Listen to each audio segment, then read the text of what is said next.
Netcasts you love. From people you trust. This is Twit. The Samsung Galaxy S4. We watched the live event, that crazy Broadway event where they told the world about the Galaxy S4.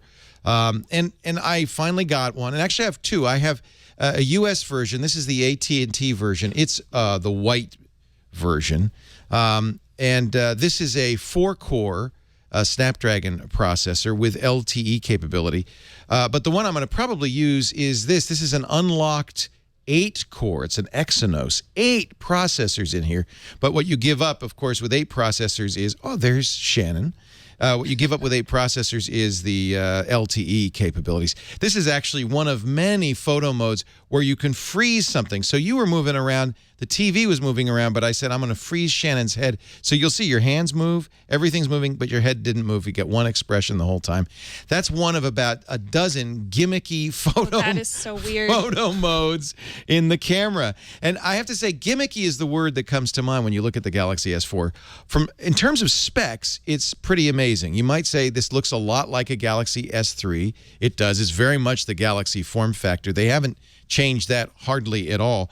But it is a 5-inch screen. They managed to make the screen bigger while making the phone slightly smaller by going all the way out to the edge. You see the bezels are very thin. The screen almost fills the entire phone. One thing that is a little, I don't know, controversial, I happen to like it, but Samsung still puts physical home buttons on their Android phones. You know, the Google folks try to get rid of all buttons. They want phones to be all screen, but we still have 2 capacitive buttons, a menu button and a back button, and a single physical home button on the phone. I'm personally pretty used to it, having used a number of Galaxy phones, both the Note 2, the Galaxy S3, the S2. Wow, quite a few, haven't I? I've been a long line. So this feels very comfortable to me. I actually prefer having physical menu and back buttons as opposed to on-screen buttons. They don't take up as much room. It's funny, The Verge complained about this back. You see, this is brand new. I already got a lot of fingerprints. This is the dark-colored one. They call it the gray mist or something. They have some silly name for it. It's black and white, folks.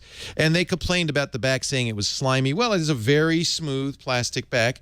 But if you've ever had a Galaxy phone before, you're probably pretty used to it. There's a reason why plastic is a good choice. Last week, I compared it to the beautiful aluminum unibody of the HTC One. And indeed, the HTC One is a gorgeous phone, but it turns out plastic's a better material for use with the phone for a couple of reasons. One, it doesn't impede the antennas, and your hand doesn't impact it as much either. So you've got NFC works better, the phone's antenna works better, but this is the real reason from my point of view you can pop it off. And this is probably the most significant difference between the HTC One and the Galaxy S4. A removable battery, 2,600 milliamp hours, pretty good battery, but you can always pop in another one if you run out of space, plus room for an SD card. Now, you really need that on this phone because here's the bad news.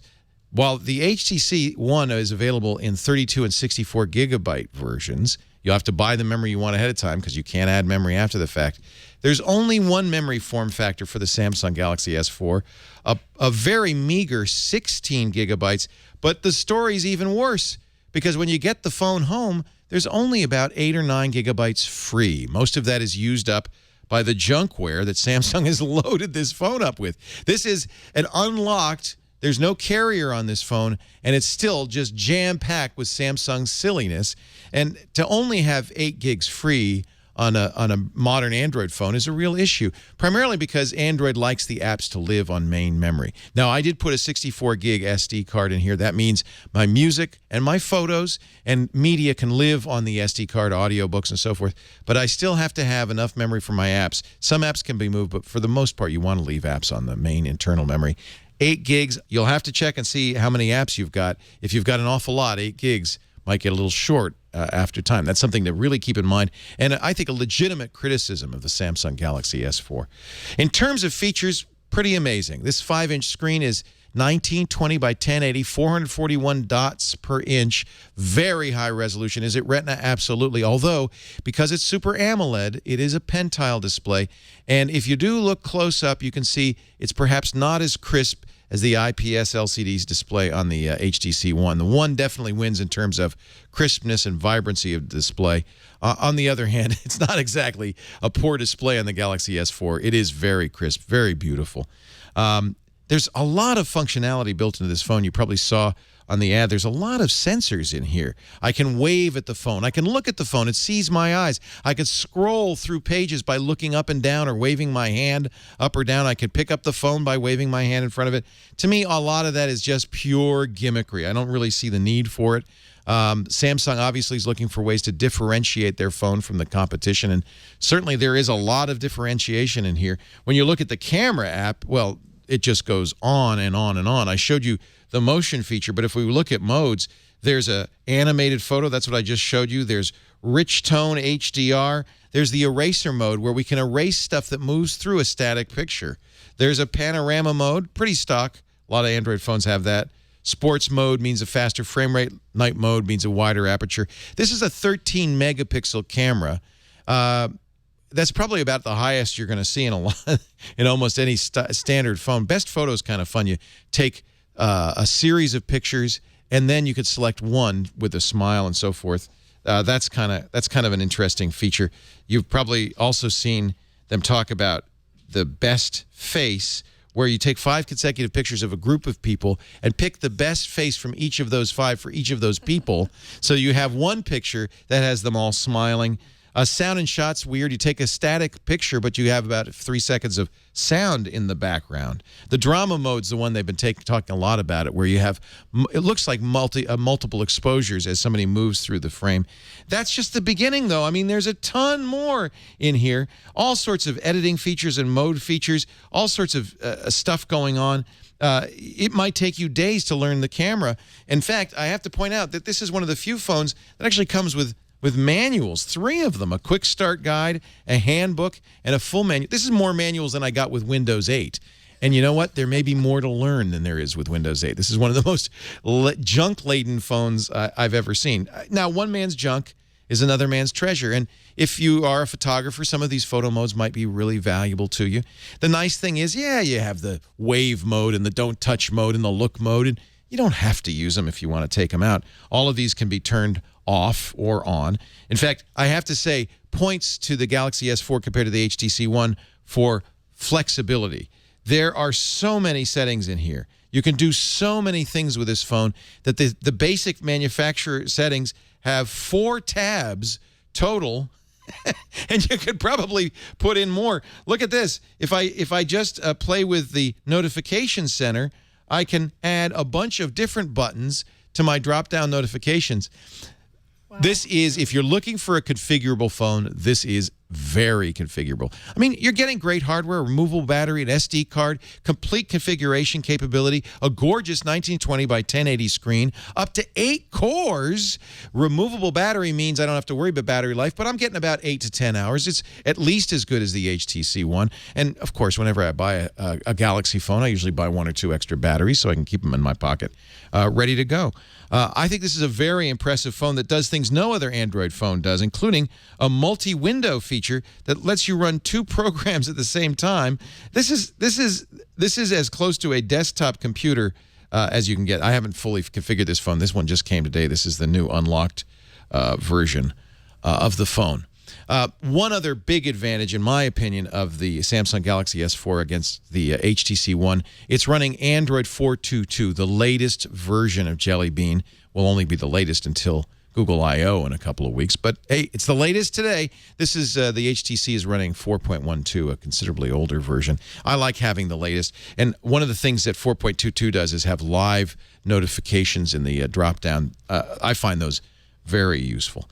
If you're an Android phone buff, if you've used a Galaxy phone before, I think you're going to like this phone a lot. You can customize the heck out of it, make it work the way you want to. Of course, I'm going to put a different bootloader or a launcher on here. I'll probably put Nova Launcher on here, really customize the heck out of it. It's available on all the carriers. It's not much more expensive. By the way, somebody wondered about the cheesy Life Companion that you see when you first turn on the phone. You can absolutely change that to your name, to a clock, to anything you want. And Samsung provides these beautiful, see, I've changed it to a clock here, travel lock screens from different parts of the world. That's kind of fun. Yeah. Where is that? That's Rome. Yeah, that's the Trevi Fountain, right? Other features that I kind of like, you were talking about your Fitbit. There's a Samsung Health app that takes advantages of the sensors in here. This has more sensors than I've ever seen before, including a humidity sensor. I know it's 34% humidity in here. That's the comfort level. It also has a walking mate that'll measure your steps. So I can see that yesterday, for instance, I took 2,912 steps. By the way, very accurate. I could set my goal just as you do with the Fitbit. Shows you distance traveled, number of calories.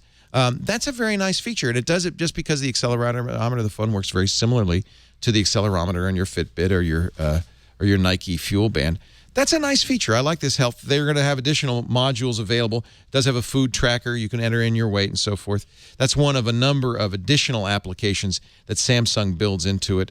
A scanner, for instance, and it's just a lot of junkware on here. But I couldn't wear it to the gym, though. You really, well, I don't know. You might. You might.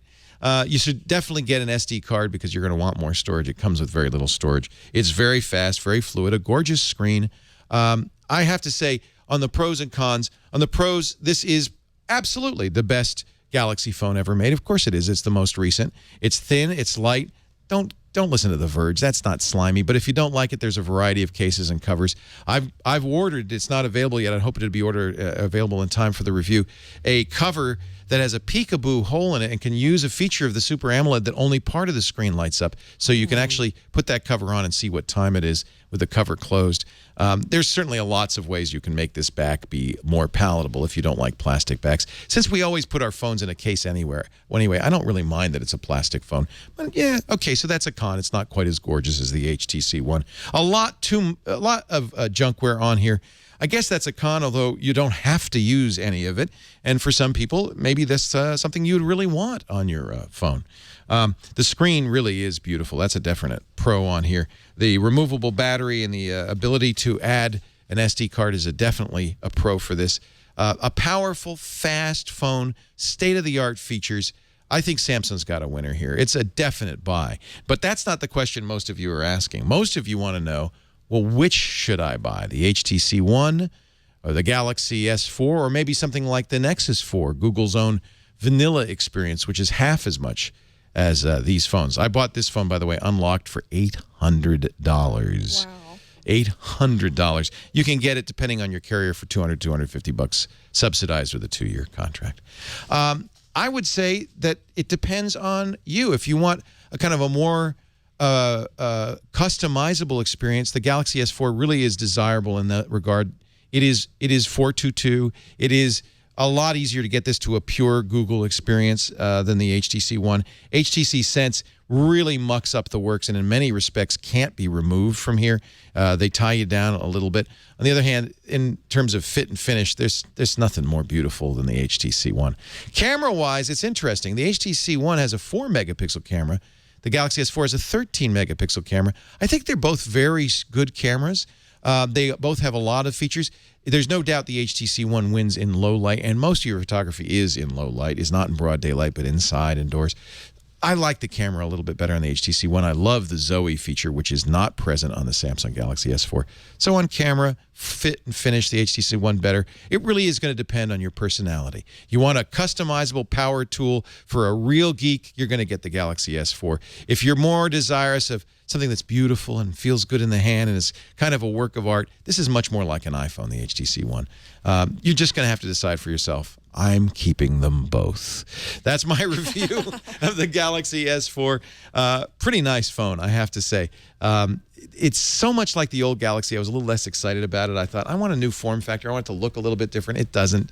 But on the other hand, it's like an old friend back in my pocket, and it's going to stay there for some time to come.